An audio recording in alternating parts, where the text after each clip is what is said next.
Hey there, y'all, and welcome to today's Daily Down and Dirty. My name is Fairlight. Welcome to Airy Fairy Tarot. All right, y'all. So I was shuffling and the Emperor came out. And then he just kind of sat there, and I shuffled and I shuffled and I aligned and I shuffled. And before I go to what came out next, it's just that it just made me feel like he was thinking. And then as I thought about him thinking, it felt like I heard the word visceral thinking. It's like very deep, I feel so much about. And so I really like the cards that come with that, just that message, visceral thinking. And so so he was sitting there by himself, and then some cards landed behind him, and they landed so perfectly. I thought it was one card until I picked them up, but they fell face down. And so when I turned him over, isn't it beautiful? So the Emperor was like this, and I turned them over and it was the Empress, but they've got their back to each other. And that struck me first off. And then I saw what she was looking at, and here is this King of Cups and this Eight of Cups. So, you know, off the bat, it does look like some sort of, you know, I want to say divine coupling. I get a little nervous about, you know, talking about that kind of stuff, but I do believe in it too. I do believe in divine coupling. So anyway, it kind of feels like, it feels like you as the Emperor, regardless of what your gender is, I think there's an emphasis on you as the Emperor, where the Empress is in this receiving. You know, if they were a battery, this is the activating, this is the positive, and this is the light, and this is the receiving, the negative, the dark. And so, you know, and that's what makes divine couples divine, I think, is that they take turns alternating the current between them. I love science. But anyway, right now they've got their back to each other. So you as the Emperor are going through this visceral thinking, and I like when he's got his back to whatever this situation is, I like what comes out as what he's thinking about. In the meantime, it feels like your divine counterpart right now is dealing with a breakup. If I'm just to read it literally, and that's kind of, I don't know how else I would read it. And so here is this King of Cups. Doesn't mean that this was a bad person, just not the right one for the Empress. He's a mere king. She is the Empress. She needs someone who is worthy of her. La, la, la. And that is you. Again, take genders however you want to. And so this Eight of Cups is about walking away. So she's in the process of walking away from this connection. So I do, well, and I can let you know, it happens. It does happen eventually. Right now, here you are, this visceral thinking Emperor, and the 7 cards came out. So like I said, I was shuffling, is nothing but the Emperor. Then those cards fell down face flat, and then the stack of 7 fucking cards came out all together. I feel like they want to be broken up into 2 groups. So what he is focused on, this visceral thinking, he is very much tuning into his own divine magic, his strength, and then there is this Ace of Pentacles and Queen of Pentacles. So and I just looked and it was 333.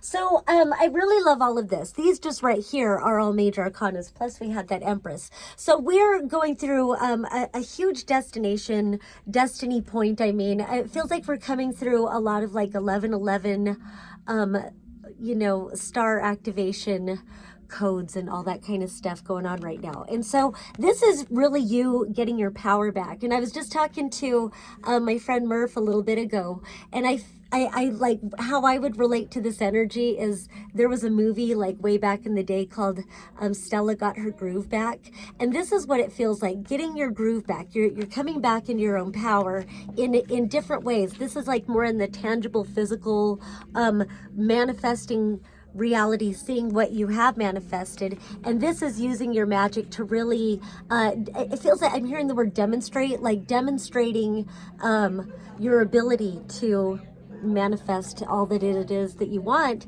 and having the strength to value yourself more. And so there is something about this strength, and it really does feel like allowing. I don't know if it's a Nace Nin or what who's the quote, and it's something about our biggest fear is not confronting our weakness. Our biggest fear is confronting our own power. And so that's kind of what this feels like. And again, with these two together, it's the worthiness, it's valuing yourself enough to make this new beginning, to really manifest this, and having the strength again, because we are at a turning point in, you know, a shift in the consciousness of, you know, humanitarian, planetary consciousness, blah, blah, blah. Can you tell I ate a gummy? Whatever. So it's, yeah.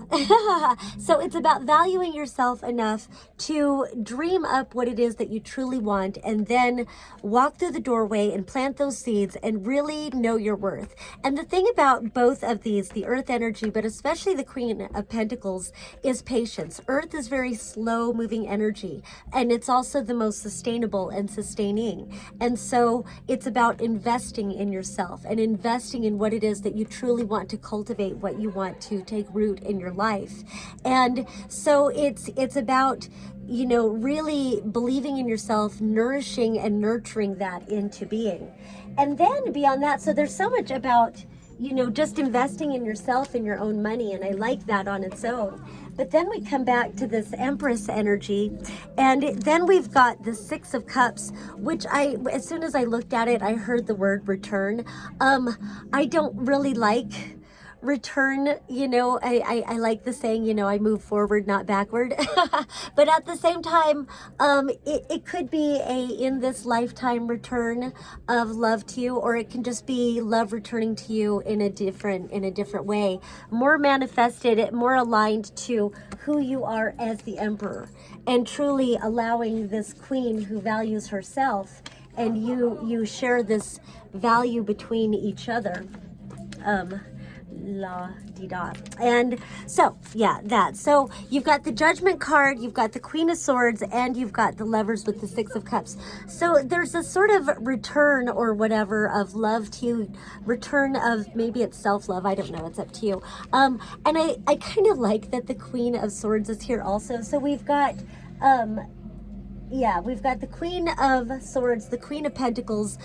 So in valuing yourself, you really value your truth, and you're not going to compromise yourself. And it does feel like with this new partnership, and maybe that's it. It's return of self-love, if nothing else, or it can be whatever, however it works out for you. But it is a level up with this Judgment card. And so again, and kind of looking at these roses down here, that cultivation of the new seeds with this Ace of Pentacles, it does kind of, it creates a new foundational base, you know, where maybe it used to be down here, now you've leveled up, and so this is your foundation. You will never fall beneath this again, whether it's in love or money or in speaking your truth. And it does feel like a lot of the self-worth comes through, I don't know, I'm a little confused why the partnership, but I guess I've been jaded, but whatever. So either way, I feel like whoever this partner represents, and wherever you find yourself in the spectrum of Emperor, Empress, it does really feel like the level up and this divine love comes to you when you stand in your sovereign truth, when you stand in your sovereignty, when you're emitting your own authentic vibrational frequency and accepting your ability to manifest reality. And then overlighting all of this is the Death card. So let's all take a deep breath. Take a deep breath and allow, and I love all the roses in this deck.